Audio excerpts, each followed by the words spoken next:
तो हुजूर की आंखों में आंसू आ गए, रोने लगे। हमारे तुम्हारे नबी क्या करने लगे? रोने लगे। सबब पूछा सहाबा ने, या रसूलल्लाह रोने की वजह? आज की क्लास की सबसे अच्छी बात सीख करके जाओ। माँ और बाप दोनों का अदब करना हमारे लिए ज़रूरी है। हमारे लिए किसका अदब करना?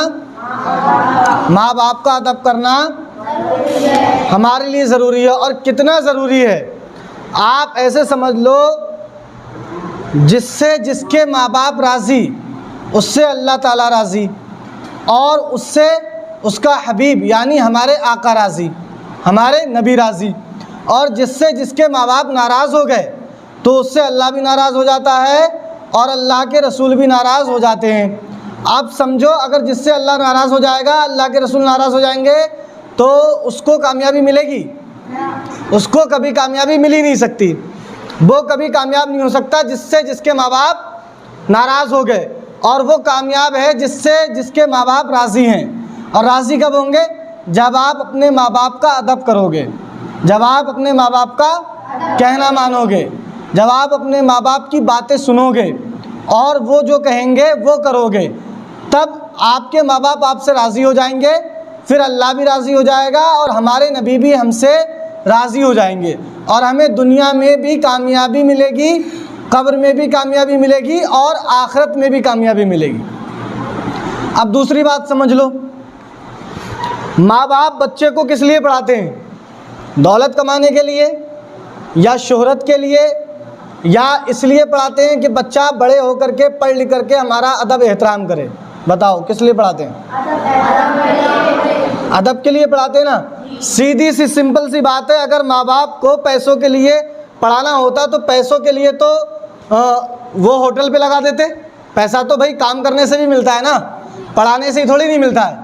तो माँ बाप इसलिए पढ़ाते हैं कि बच्चा पढ़ लिख करके हमारा अदब करे।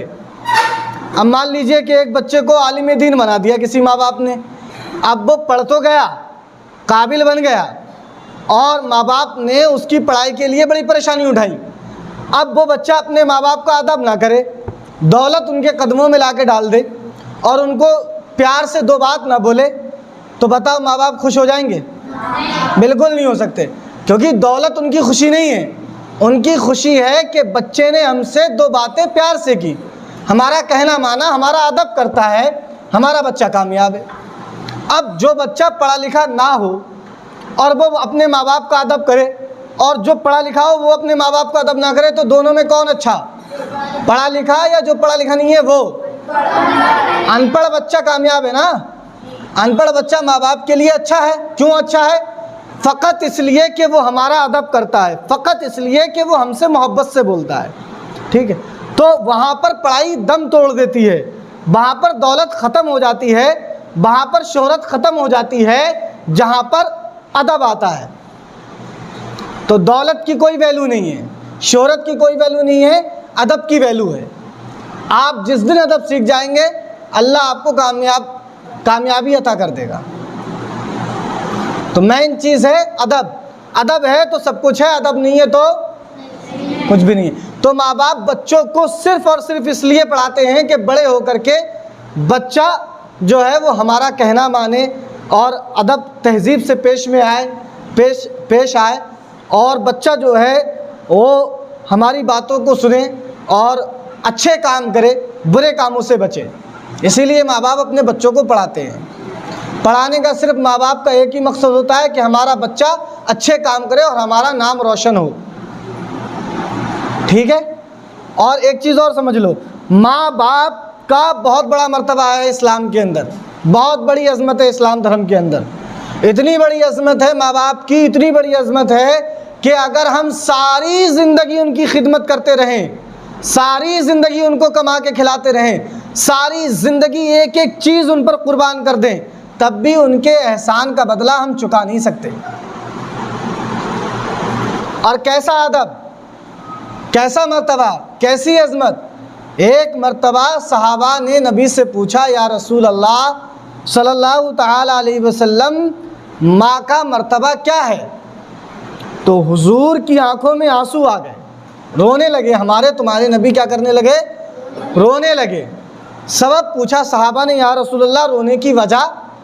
तो मुस्तफ़ा जाने रहमत सल्लल्लाहु ताला अलैहि वसल्लम, जिनका यौम विलादत 12 तारीख़ को आने वाला है, वो फरमाते हैं कि सहाबा, माँ की अज़मत जानना चाहते हो, माँ का मर्तबा समझना चाहते हो तो सुनो, मैं मोहम्मद सल्लल्लाहु ताला अलैहि वसल्लम, अगर मेरी माँ आज ज़िंदा होती और मस्जिद नबवी के बाहर से मुझे आवाज़ देती और मैं इबादत कर रहा होता, यानी नमाज़ पढ़ रहा होता, निफली इबादत कर रहा होता, यानी खुदा की इबादत कर रहा होता, नमाज़ पढ़ रहा होता, तो मैं नमाज को छोड़ता और अपनी माँ की बात को पहले जाके सुनता। ये माँ का मर्तबा है, ये माँ की अज़मत है। मतलब हुजूर कहते हैं कि नमाज छोड़ देता, मैं अपनी माँ की बात को पहले सुनता। तो मर्तबा देखो। तो माँ बाप की अज़मत बच्चे के लिए ऐसी समझ लो कि अगर माँ बाप बच्चे के हक़ में दुआ कर दें तो वो भी अर्श आज़म से जाके टकराती है, बद्दुआ कर दें वो भी अर्श आज़म से जाके टकराती है। मतलब ऐसे समझ लो, अगर माँ बाप दुआ कर दें वो भी कबूल होती है और बद्दुआ कर दें वो भी कबूल होती है बच्चे के हक़ में। और माँ बाप की दुआ बच्चे के हक़ में ऐसा है जैसे एक नबी की दुआ अपने उम्मती के लिए। कितना बड़ा मर्तबा मकाम है। तो माँ बाप का कहना मानोगे? पक्का है? माँ बाप का अदब करोगे? माँ बाप का कहना मानोगे? अदब करोगे? जब घर में जाओगे तो सबसे पहले क्या करोगे? सलाम पेश करोगे। क्या करोगे? कैसे करोगे सलाम? शर्माने की कोई बात नहीं है। आजकल होता क्या है कि बच्चे माँ बाप से शर्माते हैं, शर्म आती है। अगर माँ बाप को अगर खुल के अगर बोलोगे ना तो उसमें शर्म की क्या, आप खुल के बोलिए, जो आपको आता है ना सबके सामने बोलिए। ये मत सोचिए कि सामने मेरे माँ बाप हैं, उस्ताद हैं, कौन है, कुछ मत सोचो, जो तुम्हें आता है वो बोलो।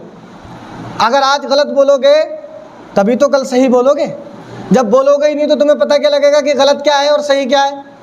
पहले बोलना सीखो ना, बोलो। गलत बोलोगे इससे फ़र्क नहीं पड़ता कि आप गलत बोलोगे। अगर आज गलत करोगे तो कल सही भी करोगे, कल सही भी करो। तो आप अपने घर पे जा कर के बेझिझक होकर के सलाम करो, ठीक है? सलाम करके। और सबसे बेहतरीन तरीक़ा क्या बताया मुस्तफ़ा जान रहमत सल्लल्लाहु ताला अलैहि वसल्लम ने? सबसे बेहतरीन तरीक़ा अपने ग़ुलामों को बताया कि सलाम करो और माँ बाप का हाथ अपने सर पे रखवाओ। इसलिए रखवाओ, जब तक तुम्हारे माँ बाप का हाथ तुम्हारे सर पे रहेगा, रखेंगे, तो अगर तुम घर से बाहर जा रहे हो, कहीं परदेश में जा रहे हो और अपने माँ बाप का हाथ सर पे रखवा करके गए हो तो तुम हर हादसे से बच जाओगे। मतलब तुम्हें रास्ते में कोई परेशानी आएगी ही नहीं। एक्सीडेंट से बच जाओगे, हादसों से बच जाओगे, खुराफातों से बच जाओगे। ये सच्चाई है।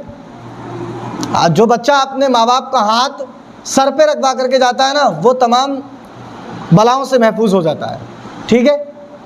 और दूसरा बेनिफिट, कभी भी उस बच्चे के ऊपर जो बच्चे अपने माँ बाप का हाथ अपने सर पे रखवाते हैं, कभी भी उन बच्चों के ऊपर शैतान हावी नहीं हो सकता, शैतान बरगला नहीं सकता। ऐसी बरकत अल्लाह ने माँ बाप के हाथ में रखी है।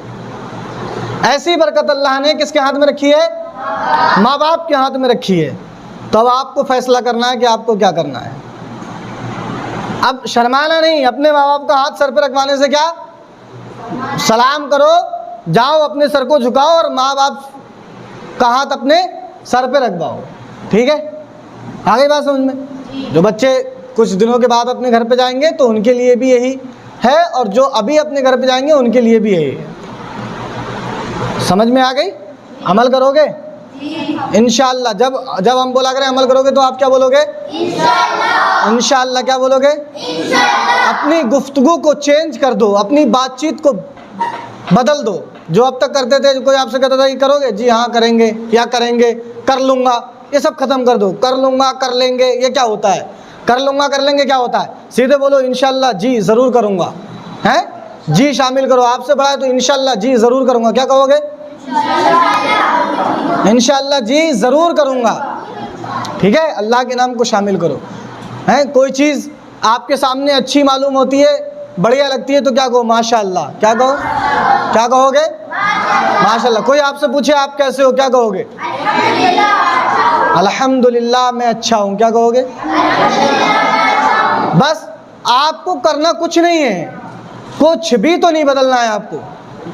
आपको सिर्फ इतना बदलना है, आपको सिर्फ इतना बदलना है कि आप जो बोलते हो अब वो बोलना बंद कर दो और अपनी उस गुफ्तगू में इस गुफ्तगू को शामिल कर लो।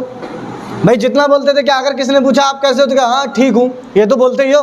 अगर इसकी जगह ये बोल दोगे अल्हम्दुलिल्लाह तो बात तो वही है। वो आपने बोला हाँ ठीक हूँ, उसमें तो आपको कुछ नहीं मिलेगा। अगर आपने अल्हम्दुलिल्लाह बोल दिया तो इसमें अल्लाह ताला आपको नेकी अता करेगा, सवाब मिलेगा। तो ऐसा काम करो जिससे हमें सवाब मिले, ठीक है। तो अमल होगा इंशाअल्लाह, अमल होगा। सब बोलो, ऊंचा बोलो, अमल होगा।